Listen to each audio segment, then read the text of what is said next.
Agriculture is said to be responsible for over 70% of tropical deforestation. However, it also constitutes a great opportunity for implementation of reforestation on the ground. We will take you on a journey via West, East, and Southern Africa.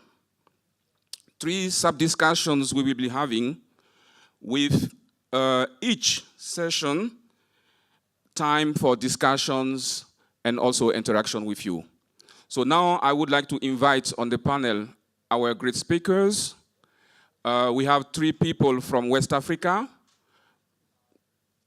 Please come with, and also 3 people from East Africa and 2 more people from South Africa. So we have today with us, you will please raise your hand, Mr. Christian Mensah from Ghana. And Christian Mensah is the Senior Manager, West Africa for Rainforest Alliance. We have Marc Dobré, who is from Côte d'Ivoire. Marc is the CEO of Impactum, an Ivorian NGO. Still from West Africa, we have Elijah Kofi Owusu, who is a cocoa farmer, landscape management board chairman from Djoabe-Sobia in Ghana. So those are our speakers from West Africa. So we will be starting with them and also with the cocoa sector. About 2/3 of all cocoa comes from the 2 countries in West Africa, Ghana and Côte d'Ivoire, both of which lost considerable amounts of forest over the past decades. Now, over 80% of the sector have pledged in the Cocoa and Forest Initiative to drive out deforestation of the cocoa supply chain. I would like to turn to Christian and to Marc and find out from them how does cocoa deforestation, or what does CFI, Climate, Cocoa and Forest Initiative, what does it mean for forest landscape of Côte d'Ivoire and Ghana? Maybe Christian, you would like to start? Yeah, thank you very much, Siriki. So we know that cocoa is both a driver of deforestation, but also a driver for reforestation.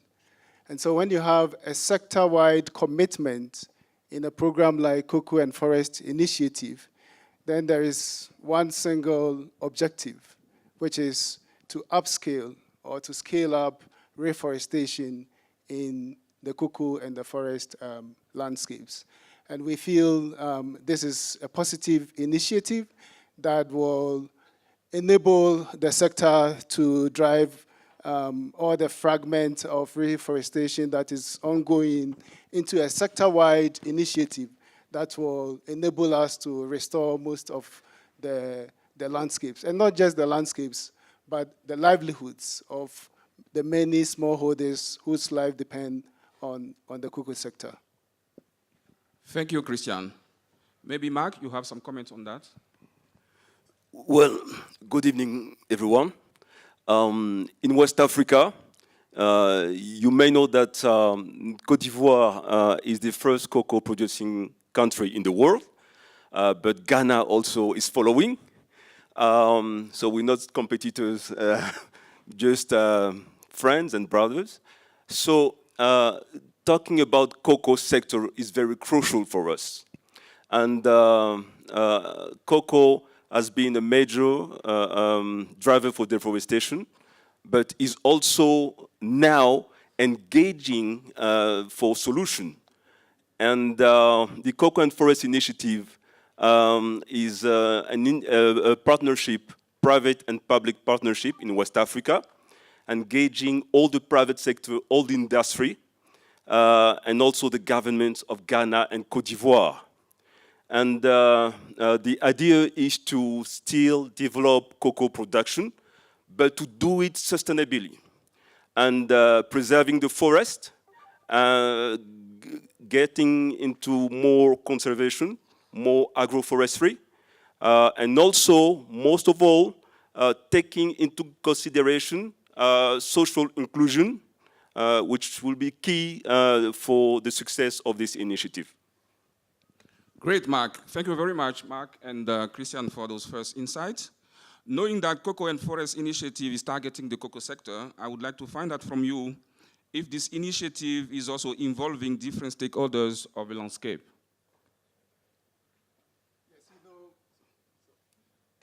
So cocoa in West Africa is a smallholder crop. And so for such an initiative like this, you need to co-create the entire plan with millions of smallholders across the two regions. So we've had a participatory approach towards it, with IDH and WCF convening the initiative and making sure that you have a cross-section of stakeholders, from government to the private sector to civil society, including farmers, traditional authorities, local authorities, to ensure that the plan is one that is realistic, but also achievable for both the smallholders and the industry that is going to drive the sector.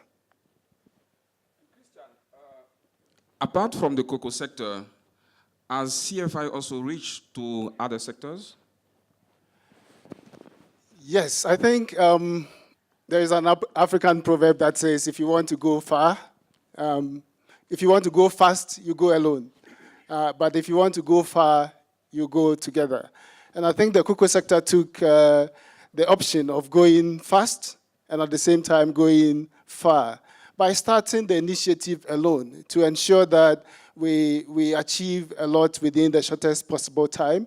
Now that the initiative has a plan to implement, I think it is the right time to engage other actors, like in the forestry sector, in other government institutions, to ensure that the plan is implemented in a landscape scale level and to drive that change forward in a more coherent way.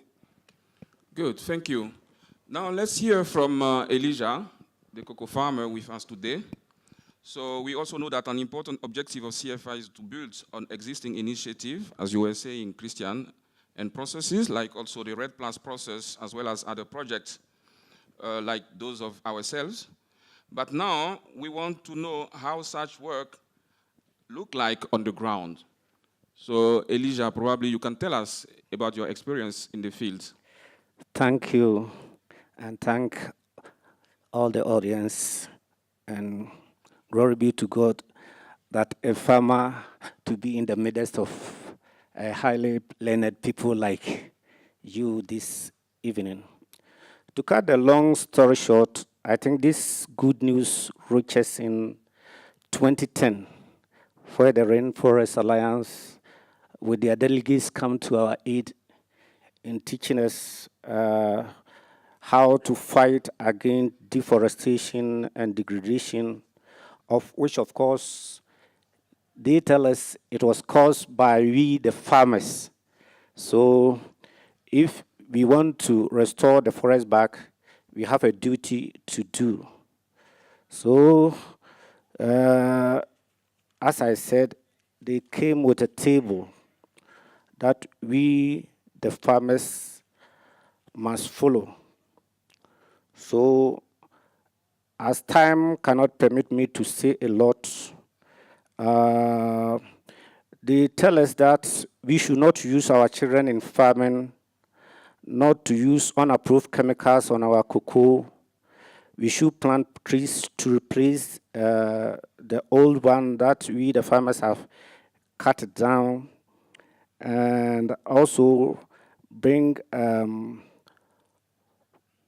forest intervention that will help us, like cocoa certification, grass cutter railing, and so on and so forth. So in fact, it's through this that we, the farmers, has get involved up to time. Thank you, Elijah. Thank you too. I introduce you as the chairman of the board of the landscape management, Yes. of the landscape management board. Yes. So I would like to hear from you, have you been able to set up a landscape management board? Okay, thank you. As I said, as they came to us with this good news, they told us that it is a pilot base. So it is going to take about 5 years that they will leave us alone to work and continue the good work that they have brought to us. So to that extent, they came with a policy that we may follow in our community. So our community, we have 5 people representing the community. And from the community, we have a representative to a cluster that we have formed into a landscape board in which I am the leader of about considering, we are having about 36 communities in all together. And I can see each community is having about 100 and over farmers. So you can multiply and see the farmers that we are working with what they have been teaching us. Okay. And have you seen any, let's say, results so far on the landscape? Any changes you would like to highlight and share with us? Oh, yes. As I'm saying, in Ghana, for the first time, if a tree is in your farm, it was not for you. So you cannot go and do something with a tree. So farmers were not interested to farm and leave the tree for a concessionaire, which sometime will come and fall the tree on the farm. But due to the teachings of our leaders who came from the rainforest, now I can say briefly that the farmers have come to close with tree, knowing the importance of the tree, and also telling us that when we plant the tree, is for us. So the first thing that I can see that the tree that they usually, the concessionaires even first fall on our farm is nowadays gone. When they want to come to fell the tree, even they have to negotiate with you, which the farmers will not accept. So that one has helped us. And also considering the farm with trees, and those without trees, we can say that the farm with trees yield more. To that, it has helped us a lot. And you know, farmers are interested in practical things. So when we see that, if this will help me and let me get more money in my pocket, many will involve. Thank you, Elijah. Thank you. So basically, what you are saying is that now with the Landscape Management Board and what you are doing within that project, you are able to grow more shade trees on your cocoa farm. Yes. That is beneficial for the cocoa trees. Yes. As well as have more ownership on the trees that are on your farm. Yes. That's great. Thank so you. Still in Ghana, I'm turning now to Christian and see how his involvement in the climate and climate smart standards has helped to support Ghana's commitment with respect to deforestation. Christian, please. So 3 main things there. I think we have, as Rainforest Alliance, had worked in Ghana to promote sustainable agriculture standards, and through that, certified farms. And so the Ghana Cocoa Board wanted to understand how we had used our systems to integrate producers into the market, and through that system, enabled a lot of farmers to avoid deforestation, but also had built a lot of resilience in their communities. I remember 2 years ago, we had an El Nino effect, and you could tell the difference between a certified farm and the non-certified farms. So Cocoa Board wanted to understand how they can develop this standard that will enable the entire cocoa in Ghana to be able to be in compliance with a climate-friendly way. The other point is also how much productivity and resilience that had been built among the farmers that were working with the Rainforest Alliance, and how we can expand or scale up such initiative to cover all farmers within the country. Then you also see that with certification, you would need to drive practices through the the incentives that the market provides. So how can Cocoa Board position itself to be able to market climate-smart cocoa in a way that will drive change on the ground? So we used our experiences to try to help the board in coming up with a standard that will enable us to avoid deforestation, but build more resilience within the cocoa supply chain. Thank you, Christian. I think you probably read my notes here because I was about to ask you about the role of certification in that landscape management and climate smart cocoa. But maybe you would like to elaborate a little bit on that? Yes, so I think from certification has worked from farm to farm, and it's done a great job.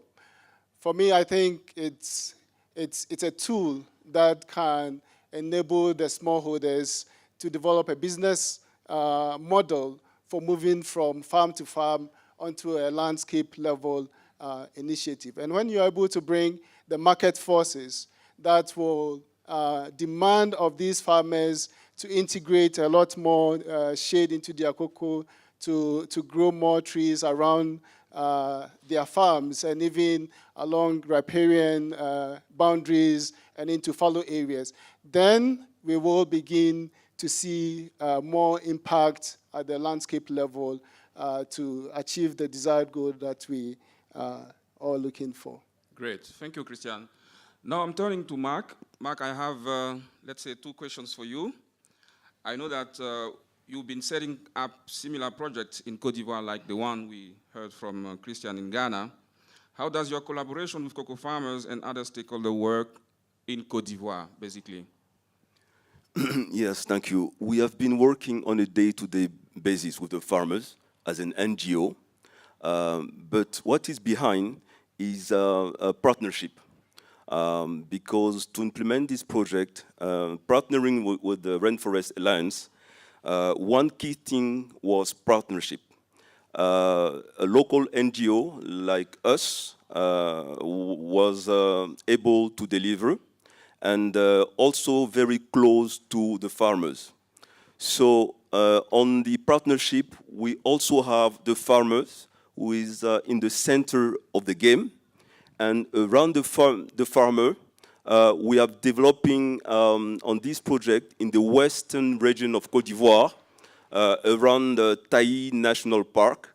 We are developing this project based on 2 main pillars. The first one is related to tree ownership. And the second one is related to sustainable landscape planning and management. Tree ownership, because as my colleague from Ghana was saying, it's very crucial to have the farmer understand that his economic interest is totally taken into consideration. In Côte d'Ivoire, as in Ghana, you have the situation where when you plant a tree, it doesn't belong to the farmer. Now, with tree ownership and the new forestry code, we are coming to this new situation where the farmer planting a tree in his farm has ownership of his tree. And this is all around the economic interest. And this is needed if we want to get the farmer totally involved in reforestation and agroforestry. On the same landscape, we are also developing in a different project, payment for environmental services, because we consider that having this incentive, economic incentive for the farmer is also part of the game changing. When talking about sustainable landscape planning, it's a question also of combining the landscape change with the sector change, but mixing it to bring it to a policy level. On the ground level, on the county-based level, we are with the farmers and the community. We are developing this landscape planning with them.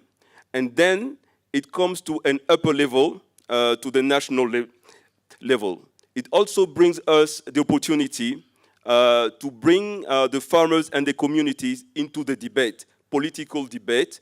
And we have built a coalition so that the communities and the farmers could be entitled to that debate. Okay, Mark, thank you. So basically, you were saying that there is a need there for policy change, talking about the forestry codes, as well as the tree ownership policy, and also having a landscape planning, landscape planning involving the communities themselves is also key in that process. Yes, definitely. If you want to succeed in reforestation, the enabling environment is very key, but it has to be focused on the producer, on the farmer. So this is why we're trying to link the two, the community level and the policy one. That's great. Thank you very much. So as we also intend to make the panel as participatory as possible, we will allow ourselves to take some questions and probably give also opportunity to the panelists to answer them. So if anyone has a question, please raise your hand, and then we can pass you the mic. You just introduce yourself and you ask your question. I think there should be a few mic rounds. So maybe let's start from here and then we move to my right. The gentleman here, do you have the mic? Someone has a mic, okay. Okay, please. Yeah, in the front here, please. You introduce yourself and then, you ask your question.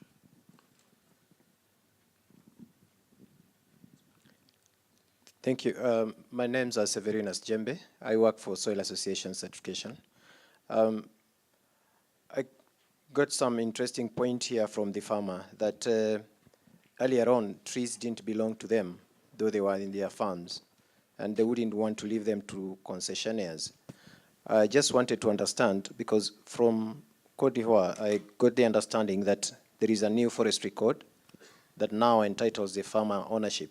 Is it the same case now with Ghana, or is it just the project that is encouraging the farmer to have the tree, but the law is still the way it was?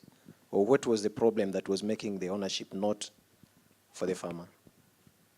Thank you. I suggest we take maybe more questions and then we come back to the panelists. Okay, yeah. I'm Charles Mwangi, working for East African Warrior Society. I'm Kenyan, living in Kenya and working in Kenya. And my question goes to presenters from Ghana, especially regarding growing cocoa, together with the trees. I'm told there's a very interesting model where the farmers actually earn more if they accept to actually grow cocoa together with the trees, so that they get some premium over and above whoever is planting cocoa without necessarily planting trees. How does that model work? Okay, thank you. The next one. Thank you. I'm Maritim Peter from Kenya, a member of a Community Forest Association. As they were making their presentation, there's something that became of interest to me. How is the payment for environmental services done in West Africa? And specifically, how does it get directly to the farmer? Thank you. Okay, the fourth question. Yes, please go ahead.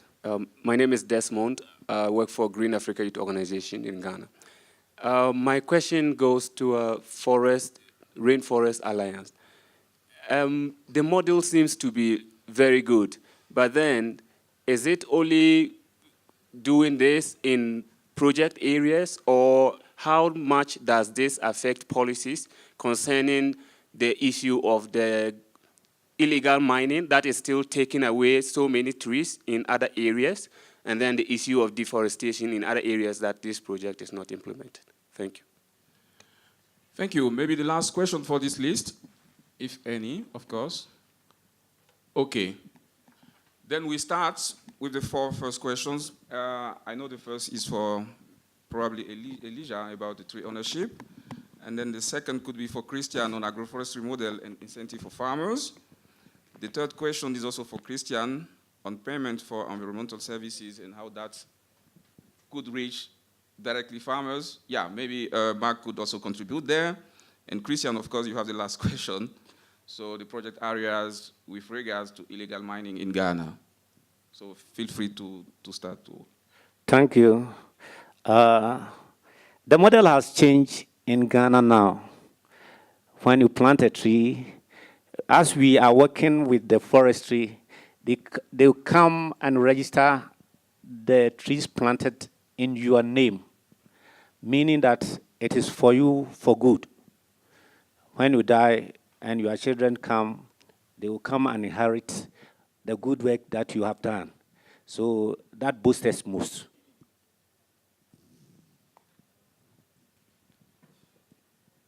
So just to add to Elijah's point, it was similar to Cote d'Ivoire, where the policy invested all the rights of the trees in the presidency, and therefore you couldn't harvest any tree. But the policy has changed as a result of civil society advocacy and lobbying. In terms of integrating trees in the cocoa systems, from our perspective, there are two levels of benefits. The first benefit is that the trees enable the cocoa to have a longevity and therefore a more sustainable systems. And then through our certification process, the market puts premium on cocoa that is coming from certified sources, and therefore the market offers a premium price, and that is why the farmers are earning those premium. So our model is not just project-based. Our model is across the cocoa belt, across the tea belt. You will hear very soon from East and Southern Africa how tea and coffee and all of that are getting certified. But in terms of Ghana and relating to the illegal mining, I think it comes back to the question of the value of the land. I think the illegal miners were getting a lot more attention because they were offering them a higher price for the illegality that was going on. And it was a situation that needed more of a political solution, which the current president has made that commitment to. We try the best that we can to make the cocoa farms more valuable to the farmers, so that even when these illegal miners come, the farmers will not have the incentive to sell off their pieces of land. Okay, now probably Mark, you want to say something on the payment of agricultural services, please? Maybe a quick one to say that we're working on the basis of three modalities. First one is agroforestry, the second one is reforestation, and the third one is conservation. It's a result-based payment where the farmers get engaged voluntarily, and then you receive part in kind as a technical service assistant, and part in cash as an incentive. Thank you. I would like to assure the audience that we are not done with the question yet, but we will move ahead, looking at the time. At the end, or close to the end of the panel, we will allow ourselves a few more questions. Okay, so now with the next two sub-discussions, we will focus on the tea sector. We begin with Kenya, where we have three guests. I will mention first Grace Kinyanju, who is a tea lead farmer and entrepreneur. Second guest from Kenya, Caroline Toroitich, who is program manager, landscape and livelihood at Rainforest Alliance Kenya. And third person is Sudi Bilo Matara, is the head of KTDA Foundation. I'm sure for Kenyan, you are familiar with KTDA, and it's a Kenya Tea Development Agency. So I would like to start with Caroline. Caroline, what are the main issues with respect to tea when it comes to landscape management? Good evening, everybody. Thank you, Siriki. Our conversation will focus on the smallholder tea in Kenya. And for many of you and Kenyans who are here, you know that the tea landscape is around the water catchments, the Mau, Aberdares, and Mount Kenya. And most of the tea farmers that Sudi will explain later, they that the smallholder farmers are more than 600,000 households, farming less than 1 acre. 91% of them have tea plantations of less than 1 acre. So those regions as well comprise the high potential areas in Kenya. Therefore, the population density is very high. So apart from the tea farmers, there are other communities that not necessarily do tea farming, but are traders, they're in institutions, and so there's a lot of pressure on the land. And if you look at most of those places, it is also very fragile ecosystems, very slopey lands. So for example, many times during heavy rains, we hear of mudslides in Murang'a, for example, and that is in the T-zone. So because of that pressure, there is a shift to more fragile lands, the steep slopes, the riparian lands. So farmers tend to do crop farming along the river banks, along the steep slopes for food security. Apart from that, tea as a crop is very energy intensive in processing. And given that scenario of high population density and small lands, and the requirement for firewood, fuel wood for tea processing, and considering that that is a rural community, and we know that in Kenya, majority of the households in rural areas use firewood for cooking. So there's a lot of pressure for trees, for cooking, for the tea processing, for the institutions in that landscape, for timber, for poles, for the construction industry, which I think we see that also growing at a very fast rate. So, maybe we can already stick to the two main issues you mentioned. So basically the land pressure on the land, and the second is about energy that is needed for tea processing. How does your project, because we know that you are also implementing some projects here in Kenya, how do your projects tackle those issues? Okay, thank you. So what we are doing currently, we have a project on energy, trying to reduce the pressure from the current uses of fuel wood by introducing alternatives. So we are introducing alternatives to households for cooking through using biomass, agricultural waste, and other waste, including municipal waste, to produce briquettes for cooking, for the households, for the institutions, as well as briquettes for the tea processing. So we are targeting to switch, a partial switch of fuel wood to briquettes to from renewable sources. Thank you, Caroline. Grace, thank you very much for joining us. You've been very successful in involving women in this. So the project and initiatives Caroline was mentioning. So what role can women play, and how can this be a way to upscale such initiatives? Myself being a lead farmer in Nduti Tea Factory Company, we train farmer through the Rainforest Alliance on how to tackle this. We train farmers on how to control soil erosion through various methods like terracing, planting trees, protecting aquatic zones 5 meters from the river area for native vegetation to grow. We leave them to grow. We leave the area to grow, either grass or either the grass, or they plant napier grass, which they don't cut for the animals as a feed. We also hold barazas in collection centers, speeches headed by the Nduti Tea Factory, and train farmers on the environmental conservation. Demonstration on tree planting are also held in training farmers on why and how we should plant trees, even if they are indigenous or either indigenous or fast-growing trees, i.e. eucalyptus, but not near the river. Thank you for those great insights, Grace. Now, I think we can hear from Sudi. Sudi is from KTDA. Sudi, probably you can tell us how tea smallholders can be engaged in restoration of landscape. And more question, please.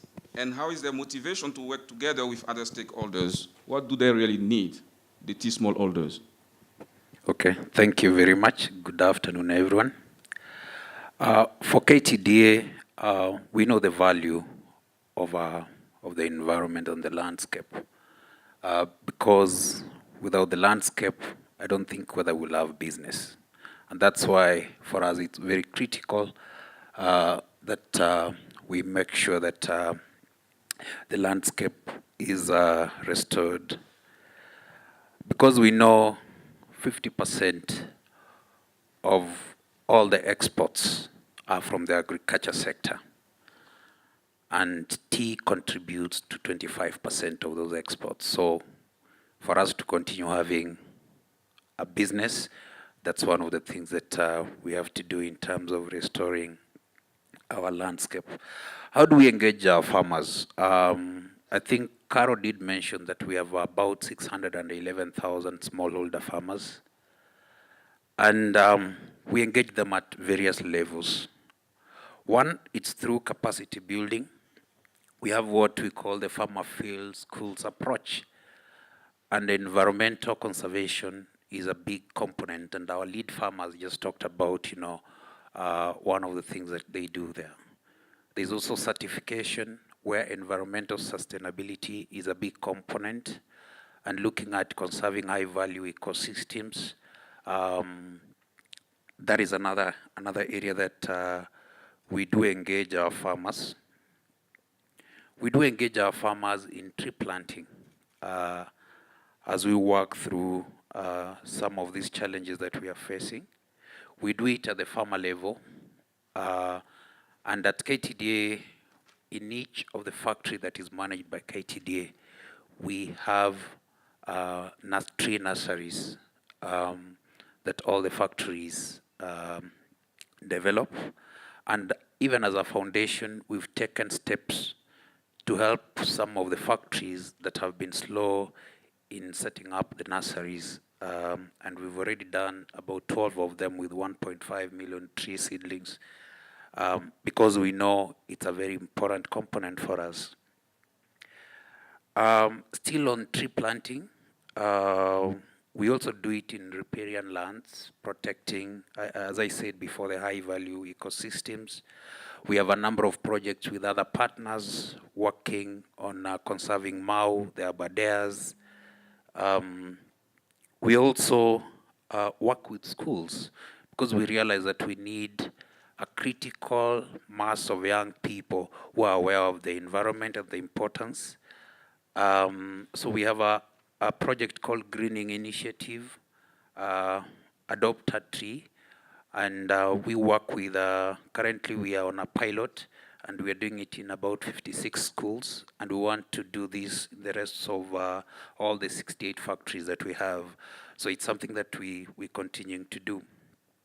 But I think one of the challenges that we faced is that, tree growing, sometimes the farmers do not look at it as a very lucrative area of business in terms of livelihoods. They want the eucalyptus. The eucalyptus, takes a few years, you cut it, you sell it for firewood. And I think that's a big challenge that we've had, because for KTDA, we are planting our own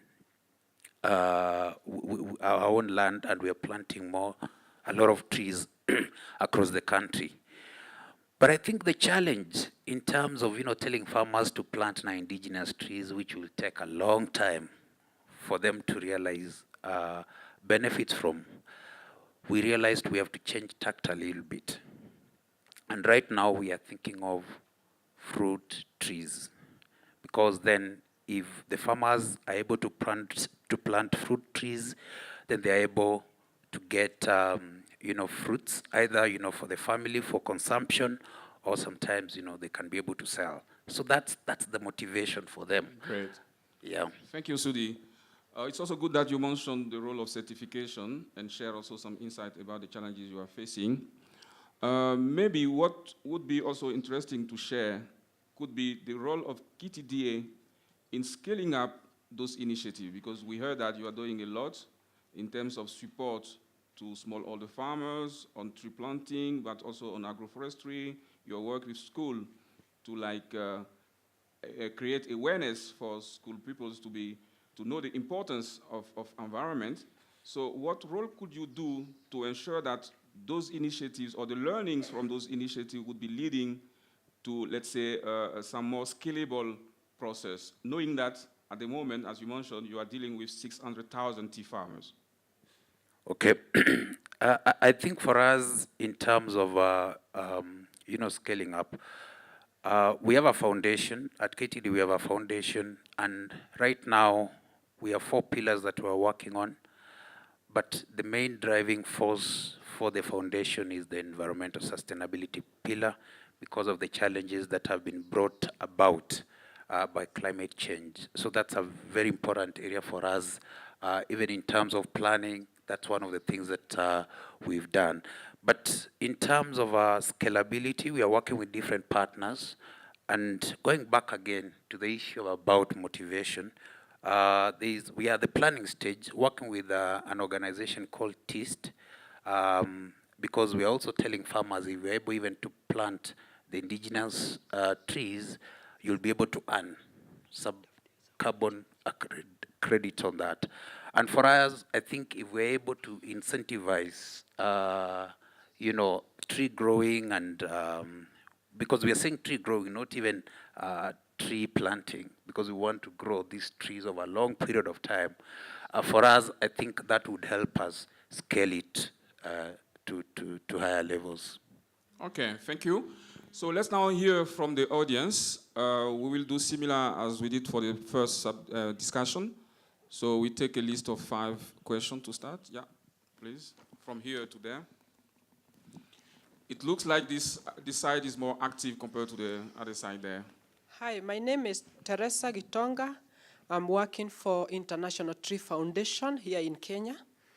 And my first question goes to Caroline. What kind of efficient technology that you are supporting, like the stoves? Which are the stoves are you promoting? And how efficient are they? The second question is on the representative from the KTDA. What are the requirements for certification and the benefits? How can I benefit as a tea farmer with the certification? The last question is, don't you have other means of energy in terms of tea? Because I think tea is using a lot of trees, and we are cutting a lot of trees. Is there any other option that you can be able to adopt? Thank you. Thank you. Next one, please. Thank you. My name is Mononos Moses. I work with VIA Agroforestry in Uganda. My question goes to our colleague, Carol. In Uganda, we have a challenge of encouraging tea farmers to grow trees, more especially in regard to agroforestry practices. Can I learn from you which agroforestry practice do you encourage in Kenya? Thank you very much. Great. Okay, here and then here in the front. I would really love to to take one question from the other side of the room. Yes, please go ahead. My name is Sarah, TMG Research. I'm a Kenyan. I'm a tea farmer from Chinga Tea Factory. My question goes to the KTDA. One, you do distribute the seedlings, eucalyptus, whatever. Do you give them for free, or how do or do the farmers have to buy? What monitoring framework do you have in place to ensure that there is survival? What is the survival rate of those seedlings? Particularly in a situation where the average acreage is between 1 to 2 acres, and there's competition for space, for food, for the cow. Almost every farmer also has a dairy cow. We are talking about competing land uses. What is the extent of survival, and how are you going to even talk about scaling when there's no space to do this in these areas? Two, similar to the question raised here with regard to alternative, non-fuel wood-based sources of energy, are you making any efforts to explore other forms of energy that are not wood-based? Because what you have done is to increase the price of wood fuel, and we use kuni, we use firewood, But since KTDA is offering a better price, the prices have gone up and we have to pay more for firewood. Thank you. Thank you. Let's just take one question from here and then another one from those sides. Thank you. Rocio Diaz from Stockholm Environment Institute, Africa Center. So my question is with regards of what is supposed to be the topic of this session on the value chain.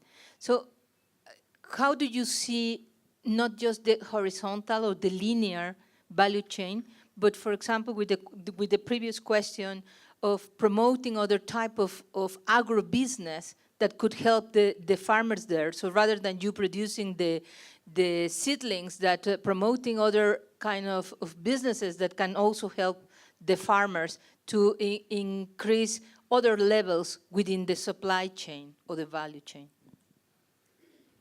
Okay, and the last one then. Thank you. Thank you very much for your interesting presentation. My name is Cornelia Ehlers from GIZ. I just have a question to the general, idea of replacing wood fuels, which in my eyes is a renewable source of energy, with the residues. And I was wondering whether you have found out that you can actually supply the demand with the project that you're currently supporting. And I was also wondering how much you're also investing in replanting and supplying really the fuel wood in a renewable sort of way, so making sure that there's a sustainable supply of the wood fuel. Thank you. Let's answer those questions. Then we see, as I said, again, in the hand or close to the hand of the panel, we will have like 5-10 minutes to take more questions. So I'm sure the panelists have written down the question. Who would like to start? There are a few questions about wood fuel and alternatives, agroforestry. Yeah, so please, Caroline. Okay, thank you for the questions. I think Kenya has a long history of improved cook stoves.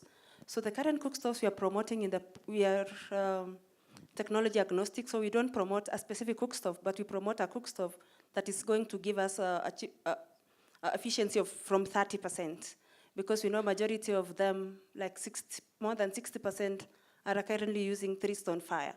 So at the moment, we are promoting locally made stoves, fabricated stoves, as long as they achieve a 30% efficiency, including the factory-made stoves. Apart from the fuel wood stoves, we're also promoting other ethanol fueled, for example. But we know that the supply chain for that has not developed. So we are not only working alone, but we're also working with other actors in the energy space, with the Clean Cook Stove Association of Kenya, to push for reduction of taxes, so that the prices for the really improved cook stoves and advanced cook stoves can come down, because we know that affordability is a big issue for such technologies, as well as biogas for those farmers who can afford and have cows. For the colleague from VI, agroforestry, the project we're working on is not really agroforestry, but it is an energy project. But then the farmers are encouraged to plant fast-growing trees. You know, considering that the farms are small in the tea-growing areas, it is along the trees that can grow on the boundaries. That is Cravelia. We also promote Kaliandra and high-value fruit crops. If you, for example, go to Muranga, you'll see a lot of avocados, a lot of macadamia, tree tomato, high-value fruit crops that they can easily earn a livelihood from it. On the biomass supply, that is the biggest challenge in the switch to briquettes, because we did an assessment, and the most reliable is bagasse, the sugar waste. But then the sugar industry is also not sustainable from the current stories we hear and read. So we are trying to collaborate with others who are developing alternatives. We've been told about a tree, Clericidea, which is a fast-growing tree going to produce biomass, not only for livestock, but also for fuel. But we are still working on that to develop a biomass supply chain to supply to the briquette industry or the pellet industry. On other alternatives, yesterday in another presentation we had, there's another partner who is working on alternatives for tea, exploring the solar collectors for tea drying. So we hope that can develop faster so that we see what gains we can make from that. Okay. Yeah, maybe Sidhu, you can tell a few insights on requirements and benefit of certification, and also a few things on maybe agro-business. In terms of the requirements, you know, what is certified is the factory. It's not the individual farmer. It's the factory where we are based. But, you know, as I said, you know, we have other alternatives of engaging farmers, like the farmer field schools. So that's where they get to be taught on different areas, whether it's on human rights, whether it's on gender. So it covers, certification covers quite a number of issues, including health and safety. So for us, every factory must be certified.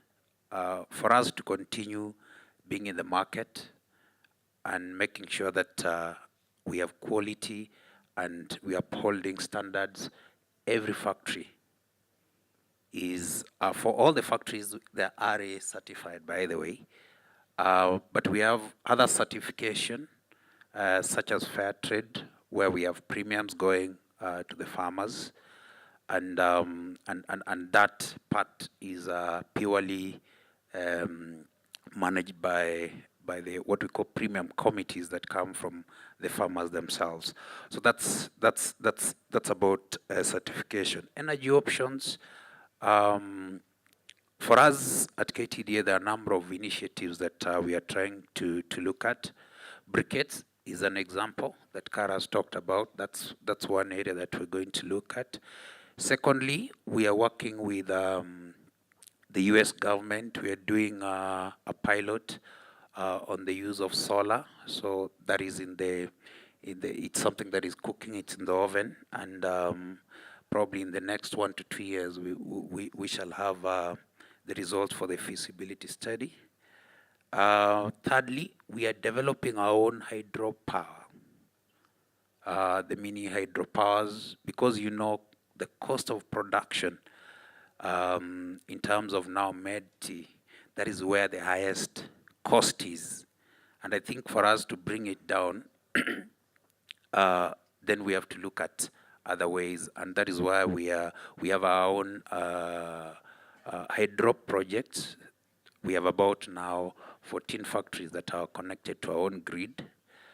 So we are bringing the cost of production, especially now for energy, we're bringing it down. Yes, Sudi, please. I still have 2 more questions, and I would like very short answers to those 2 questions.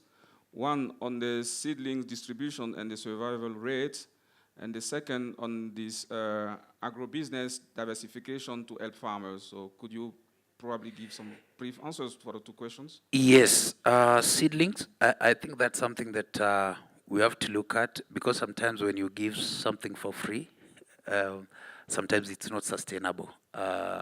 If you give seedlings for free, but they are subsidized price.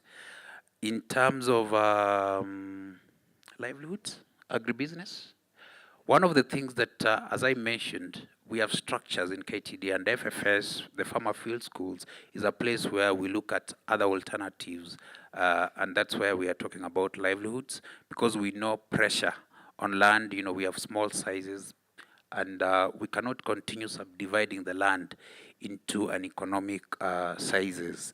So for us, one of the things as a foundation, as I said, one of the areas that we are looking at is environmental sustainability, which is now linked to economic empowerment for our farmers. And one of the things that we are trying to look at, what are those high value enterprises, such as probably beekeeping. So those are some of the things that we want to explore going forward. Thank you. I will encourage you to pick one of the brochures you have on your table. They are all about the projects we are discussing here. If you want to get some more content, insight about the project, please walk through them. And in case of question, there are contact persons mentioned for each project. Feel free to contact those persons for more. We are sorry to rush a bit, and now I want to travel further to Southern Africa, where we have 2 next guests who are implementing projects there, particularly one landscape project in Malawi, in tea. And we are glad to have with us here Herbert Mwalukomo. I hope I pronounce it well. Herbert is a program director for at Center for Environmental Policy and Advocacy. We also have on stage my great colleague, Lisa Reiser, regional representative for Southern Africa for UTS program at Rainforest Alliance. Before we hear from both Lisa and Herbert, we have a short video that we would like to show. I'm turning now to the technicians, if it's possible to showcase the video. Tea. Many enjoy it, but not many know how it grows, where it comes from, or the people who depend on it for their livelihoods. In Malawi, Africa's second largest tea producer, tea is a vital part of the economy. Although tea sector jobs provide an income stream for many, living standards for tea workers are still poor, and smallholder tea farmers in particular, who depend on this crop hand to mouth, often struggle to make sufficient income to provide well for their families. Smallholder farmers are also the most vulnerable to the projected climate change impacts set to challenge the tea sector, which may have repercussions on their income streams as the quantity and quality of tea produced decreases.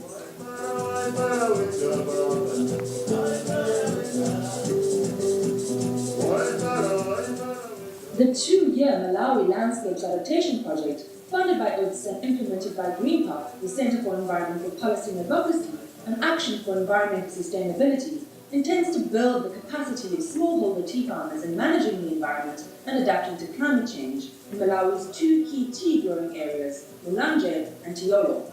By working with a range of stakeholders, from farmers groups to local governments and research, the project aims to strengthen stakeholders' roles in promoting sustainable farming practices by enhancing the participation of women and men in natural resource management and climate change adaptation. As part of the first stage of the project, GreenPath facilitated lead farmers through the process of mapping their human and social assets, their community resources, skills, associations, and institutions, followed by mapping their natural resources through a set of participatory and largely visual techniques as part of asset-based community development, a form of participatory rural appraisal. Through this methodology, each village was successful in identifying and prioritizing the problems and opportunities surrounding their natural resources, and suggested their own strategies for addressing these problems and threats, as well as a means to best make use of potential opportunities. This approach encourages stakeholders to fully understand and appreciate their existing assets, and are guided through the process of effective planning in order to use those assets strategically and sustainably, becoming empowered and motivated to achieving their own goals and desires as a community. In parallel to the creation of climate change adaptation plans, as part of the next stage of the project, communities will be mobilized to collectively address key areas such as forest conservation, good agricultural practices, and alternative livelihoods through tailor-made capacity building.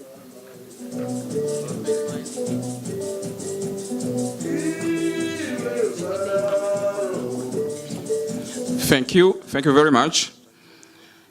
Yeah, I think this is a great video, although Lisa told me that it's not a professional one, it's done with a smartphone, but I hope you got the main content, the main message from what has been presented. So, Lisa, in Malawi, we know that the tea sector has gotten together to define a roadmap towards making the sector more sustainable. What is the Malawi 2020 and how has it come to include results on landscape level? Hi, thanks. So the Malawi Tea 2020 Revitalization Program brings together a number of key stakeholders in both the public and private sector to develop a roadmap towards the sustainability, as you said, of the Malawian tea sector. And the program was initiated actually because of the poor level of workers' wages in the tea industry. And so the ultimate goal of the program still remains the living wage, the payment of a living wage for tea workers. But in developing the roadmap towards that goal, the key NGOs that are involved in the program and other stakeholders realized that there are many more components to just paying a tea worker more money. And that includes, for example, working with the smallholders that also play a role in the industry, as well as looking at gender and the environment. So as part of the environmental projects, we have 2 small pilots that we are doing in Malawi in 2 communities in the tea growing areas of Mulanje and Tyolo, together with local CSOs. And so we bring together, our own supply chain work, because most of the tea in Malawi is rainforest certified, but also this multi-stakeholder Malawi 2020 program enables us, a key link to other actors within the sector. And through our work, we hope to upscale the program to further benefit the mountains as well as the communities living in those areas and relying on them. Okay. Yeah, that's great, Lisa. Good to hear from you. Herbert, maybe you have some perspectives you would also like to share with us. So, with regards to your project, what are you aiming to do in your landscape project? And how will you use the learning from the project to advocate on national level for upscaling is? Thank you.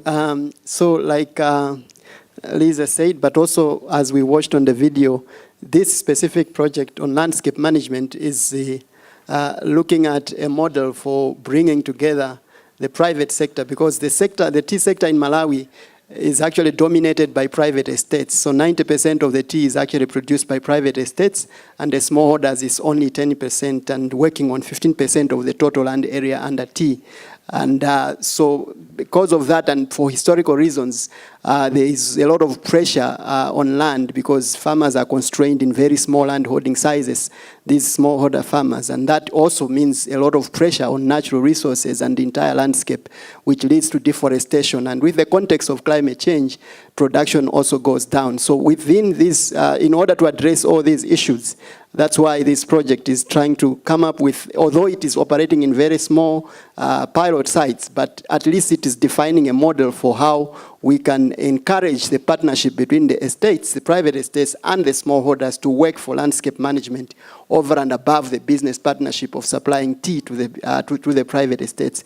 So the project is actually, first of all, as we saw in the video, working with farmers to let them define their assets, actually to understand better what assets do they have, what skills do they have, what natural resources do they have, which is an empowering process.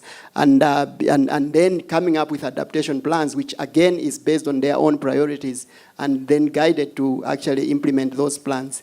And then we also working with the farmers at the same time to link them to government extension services, which is also an area that has been a challenge because the sector is most often neglected by government priorities and extension system because of the fact that it is predominantly a private sector-led kind of industry. So through that, farmers are able to participate in managing the landscapes, but also we are working with the farmers for them to have more voice in terms of whatever issues that are affecting them, whether it is to do with the estates or it is to do with the government system, like challenges to do with the extension system that I talked about. So it's also, there is also that component about capacitating them in lobbying and advocacy. So that's what the project is trying to achieve.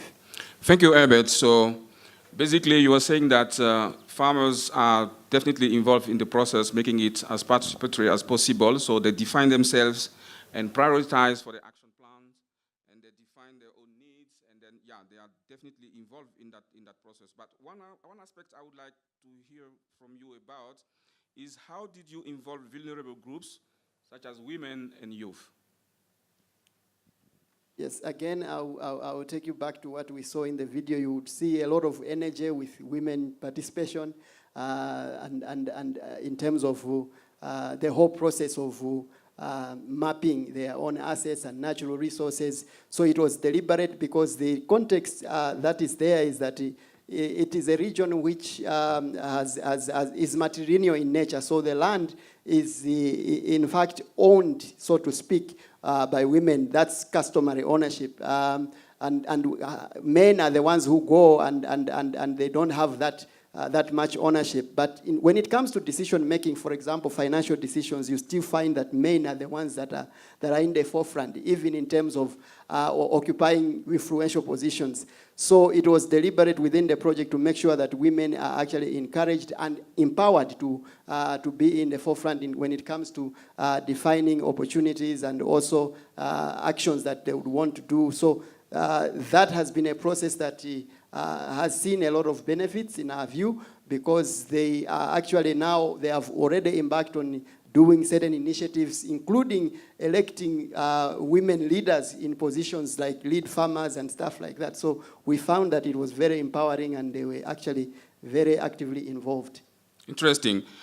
Now, could you tell us how the community themselves, they reacted to the exercise, and especially to the general participatory approach? How did they experience that themselves? Again, it's the message I talked about. It's the idea of self-organization, the idea of realizing their own potential and knowing that they have something that they can work with, instead of just actually imposing or maybe telling them what to do, but they were able to see and appreciate through this tool that we use of asset-based community development, because they could actually say, even realize that even though we have small land holding sizes, there is still something that we can work with. So the reaction and the feedback was quite good and encouraging, and we think it's a model that can be scaled up, initially maybe with more collaboration with the estates, because that is our first point of call, since there is already a business working relationship with the estates. And also, what element that I need to bring in is the fact that we are not only working with smallholder farmers who are involved in tea growing, there are also those that are outside the tea growing areas, because when we are looking at the landscape, it also affects those areas. And so again, the reaction from those type of communities was also very positive, and they are willing to engage more and to participate in landscape management. Okay, so linking up what you said right now to the title of this panel and also to the supply chain, so how do you see the potential of a supply chain to upscale this experience? And maybe you could also tell us the role that certification could play. Yeah, Lisa, maybe. Yeah, thanks. So the supply chain work is, of course, in the core of our organization. So it's really important for us, and especially in Malawi, where, as I said, most of the tea is already certified. So I think we have a key, link there with all the estates and the smallholders, but also a responsibility to follow up on what we say, that certification is not just about having a crop certified, but about also a landscape approach and making sure that communities are able to have a better livelihood, because living income, for example, for smallholders and living wage for workers is a key component of our work. And I think that it's also our responsibility to share these lessons, for example, in these type of forums, but also with the larger tea industry, for example, and other areas, because I find that in these conversations, often we are facing the same challenges, and there's a lot of learning and knowledge out there, and we're not really tapping into that enough. So then lastly, just with regards to certification, I think the Rainforest Alliance is in a unique position at the moment, because we are, we've just merged with UTS, and we are able to kind of reimagine certification. And I think it's really key for us to take on the lessons that we've both learned, both organizations have learned in the past, to see what has worked, what hasn't worked, and to further engage with partners to see going forward how we can really, use the different approaches, like, for example, protecting the landscape in our certification, to make sure that communities that we work with, as well as the environment, is protected. Thank you, Lisa. This is great. So now we have time for questions about Malawi experiences. And as I mentioned to you, if you also have questions across sub-discussions, so please feel free to let us know. So this time we may start from this part of the room and move to my left side. Yes? My name is Samuel. I belong to the Youth Society. I'd like to comment on the question that you asked about the youth. When you say youth, youth is really broad. And in the context of focusing on society or communities, we have a group of students or youth who do not have the privilege of going through formal education. And we're not capitalizing on other education, that is informal education, where they can be brought up to speed to really understand and contribute better. I believe that when we focus on informal education as well, they could be introduced to a whole lot of concepts that would enable them to really make meaningful contributions to the society that it belongs to. When you visit many communities, you see young people don't go to school, they don't have any better livelihoods to make ends meet, and yet we leave them behind. We don't have informal models, informal education models that we can introduce them to, for them to really contribute to the landscape restoration. They are part of the society, they are part of the youth you're talking about, not those who are here, who are being privileged to have access to the information that we are having now. They are the communities, they don't know what we are doing now. So we need to also reach out to them to really give them some form of capacity, some form of education. And I'd like to see if we have such intention in focusing on those group of people who have been left behind. Thank you, Samuel, for your comment. Next one.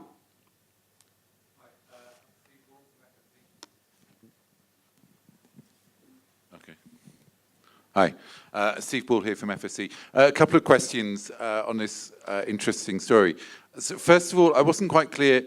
You said the key goal was achieving a living wage, but then you said that most of the estates are certified. So is that something that was previously missing from your standard and you're wanting to add it in? I'm interested to understand how that works with the certification. And then when it comes to scaling up, the critical challenge is always to get the cost per farmer down. So what plans do you have around that, and what proportion of those costs do you think can be met from within the value chain, say certification premiums or other contributions from the industry itself? Thanks. Thank you, Steve. Yeah, next question.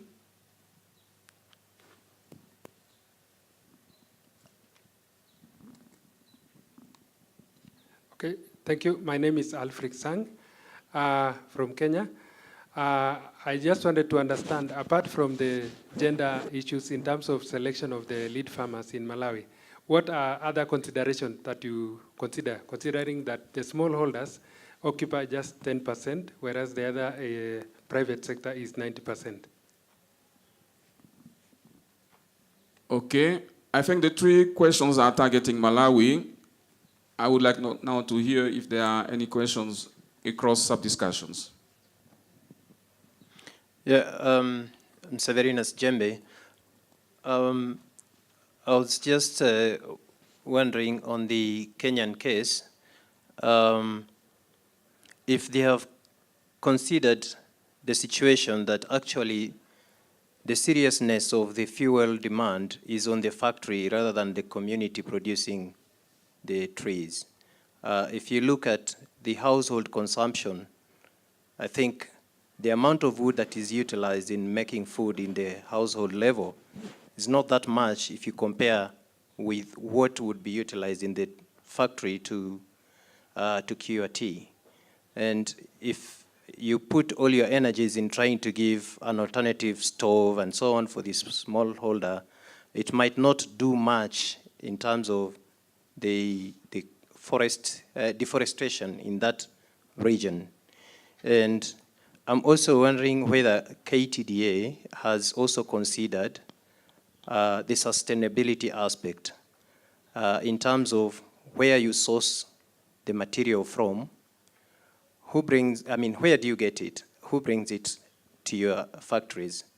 Do you as KTDA go out sourcing for this wood, or do you, from my experience with KTDA, I'm privileged to have worked with Rainforest Alliance in Kenya some years back, and I realized that KTDA were sourcing wood through some suppliers, and in some cases, these suppliers may not be getting this material from genuine sources. So how do you make sure that what they bring to you is sustainably sourced so that you're sure of your supply for tomorrow? Because if they're not doing it right, then the next day you might have no fuel wood to supply your factories. And maybe one way to consider is going for forestry certification. I mean, organizing the same farmers who produce tea for your factories to be producers for wood to supply your factories in a sustainable way, and ensuring that they don't just harvest or clear fell anyhow, so that then you are assured of supply of wood, at the same time supply of tea continuously? Thank you. Thank you for this great question. We take the last one. The last question, please. In the back. Thank you. My name is Joseph Katuka from Kenya. KTD talked about the small mini grids. And we know that in Kenya, is KTDA considering of selling power to Kenya Power and Lightning Company? Because we know that in Kenya it's very hard to get what is called a power purchase agreement. Have you sourced or have you lobbied to the government to give you some preferential treatment on those mini grids so that you can sell power to the main grid, the Kenya Power, for Kenya Power? Okay, so yeah, please, Lisa and Herbert, you go ahead. First of all, to the youth question, I think it's a good one and something, the Rainforest Alliance, we talk a lot about gender, but I think youth is a group that, we really need to further think about and consider. And also in the project specifically, we were actually talking about it yesterday because in Malawi, there's a huge problem with children attending school and also illiteracy levels. So, we need to see how we can involve them. And also that when we introduce alternative livelihood strategies such as beekeeping, etc., that it doesn't actually further compound, child and family labor by the children then helping in those other strategies. I don't know if you want to add to that. Yeah, I think it's indeed the case because the entry point was we were looking at smallholder farmers, and smallholder farmers, the nature of the way it is set up is that youth normally are not involved in the actual practices of tea, of the tea agronomy. I don't know what's the case in the other countries. So because of that, they were like by naturally excluding themselves because either they are in school or doing other types of businesses.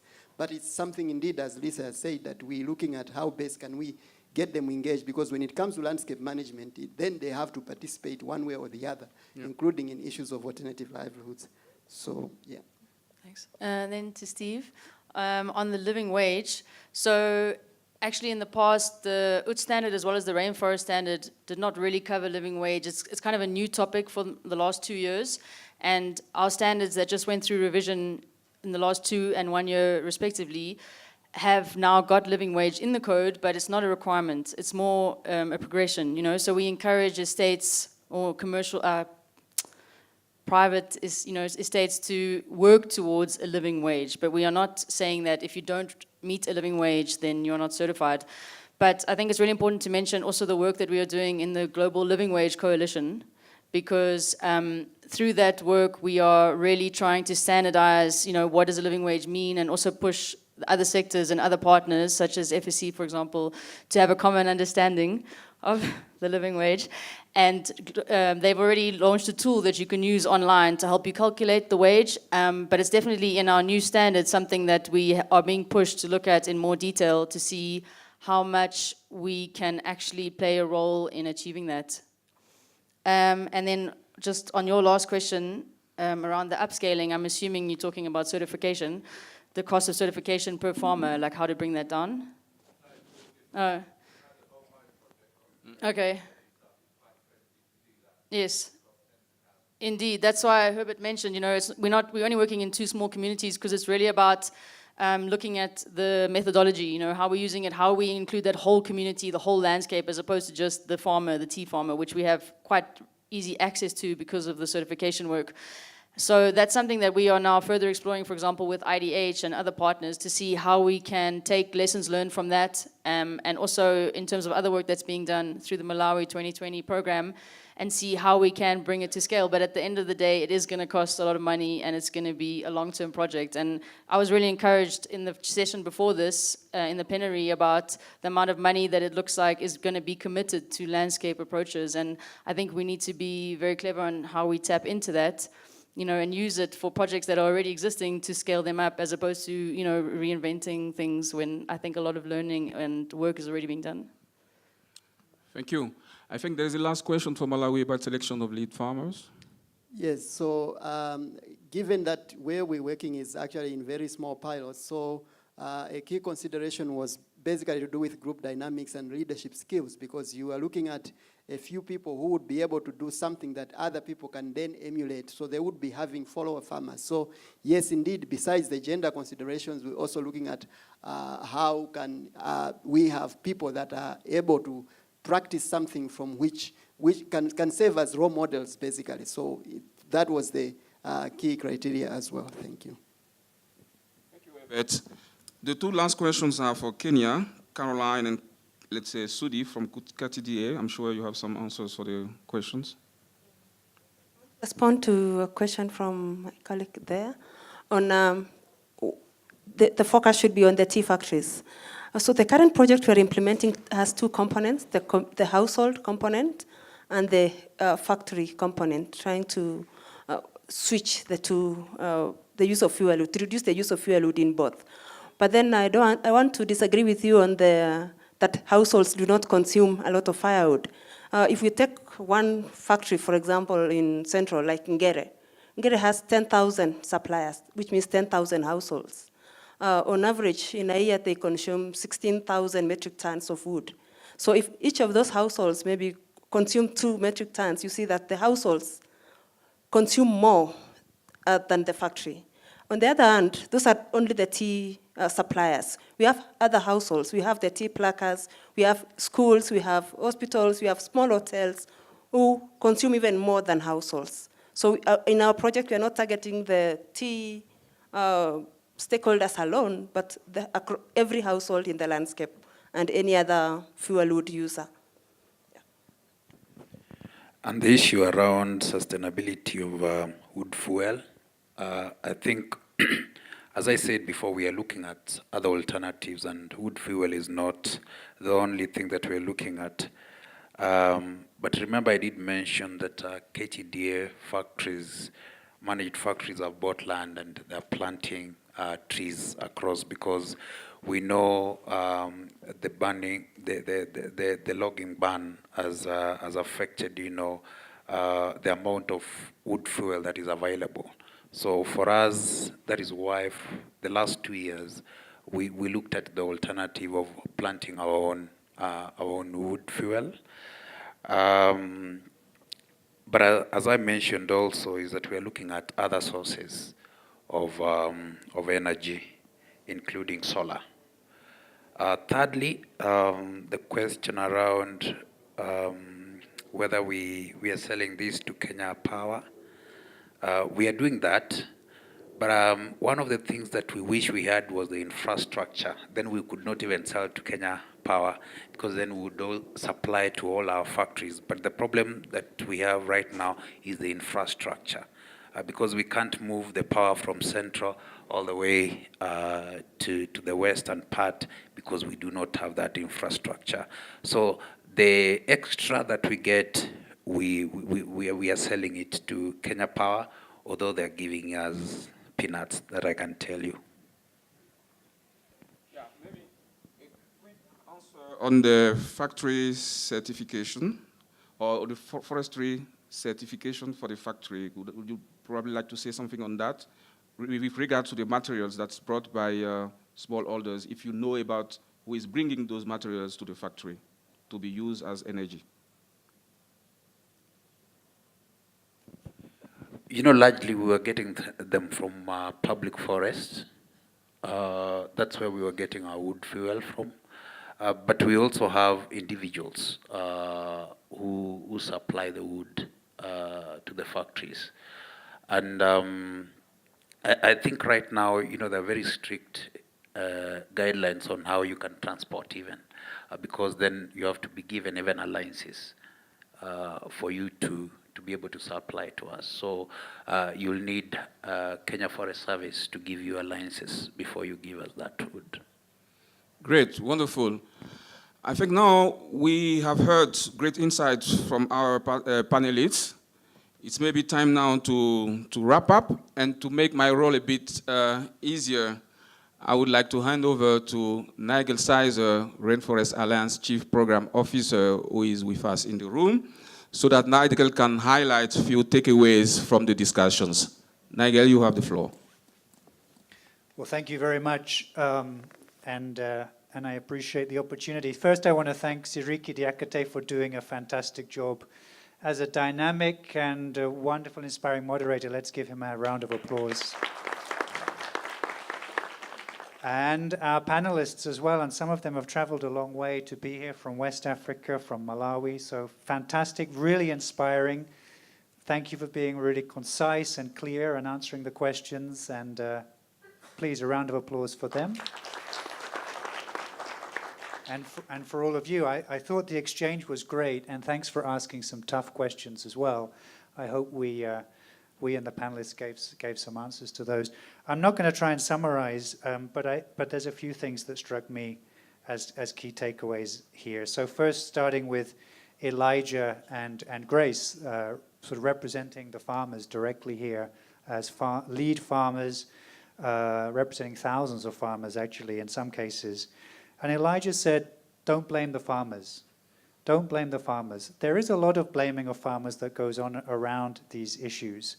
And I think that's a very important point to understand. And when you hear Grace talking about what the farmers are doing with very modest incentives and relatively little support around tree planting, around riparian protection, native areas protection, and so on, clearly the farmers are the allies in forest and landscape restoration, in conserving biodiversity and so on, and the potential across Africa to work with them to do that, I think is extraordinary. Mark, I think, made a really helpful sort of high-level point about the need to understand and work with the intersections between landscapes and sectors, and then in turn between those two and the policy and enabling environment. And I think that's as a basic framework for how we're looking at and structuring our work, and that is actually a framework that we're now working with at Rainforest Alliance and finding very, very helpful. The KTDA work is extraordinary.